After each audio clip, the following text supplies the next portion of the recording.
forward to that. But before we get to all of that, we begin, as we always do, of course, with Aaron's rundown of what happened while we were away.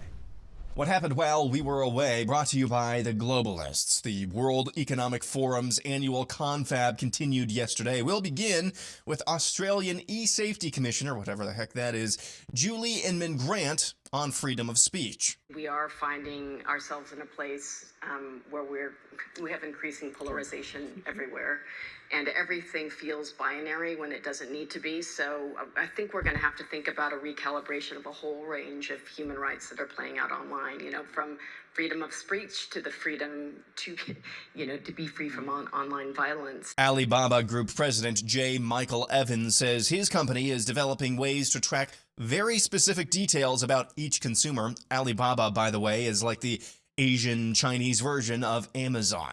We're developing, through technology, an ability for consumers to measure their own carbon footprint. What does that mean? That's where are they traveling? How are they traveling? What are they eating? What are they consuming on the platform? So, individual carbon footprint tracker. Stay tuned. We don't have it operational yet, but this is something that we're working on. The Rebel News bumped into New York Times Deputy Managing Editor Rebecca Blumenstein to ask her why she's attending the meeting as an invited guest instead of as a member of the media. How is the public meant to believe that the New York Times is here to actually ask the tough questions when you're here as an invited guest? How are people meant to rely on the mainstream media?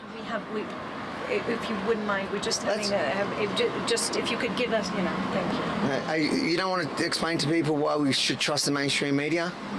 No? Of course, no comment. Stéphane Bancel, the CEO of Moderna, had this to say about his mRNA COVID jabs. I'm in the process of throwing 30 million doses into the garbage because nobody wants them.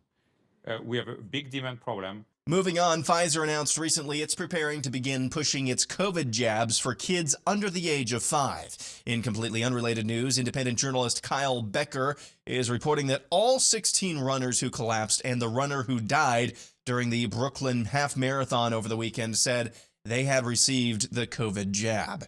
And now the definition of the word projection. Here's Dr. Anthony Fauci at the commencement ceremony for Princeton University. If you take away nothing else from what I say today, I appeal to you. Please remember this.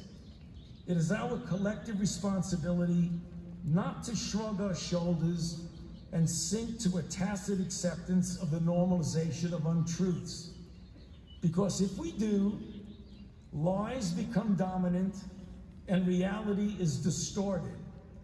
And then truth means nothing, integrity means nothing, and facts means nothing. The Archbishop of the San Francisco Archdiocese has banned Speaker of the House Nancy Pelosi from participating in Holy Communion until she publicly repents of her stance on baby killing. Archbishop Salvatore Cordileone said in a statement Friday, quote, "I'm hereby notifying you that you are not to present yourself for Holy Communion, and should you do so, you are not to be admitted to Holy Communion until such time as you publicly repudiate your advocacy for the legitimacy of abortion and confess and receive absolution of this grave sin in the sacrament of penance," end quote.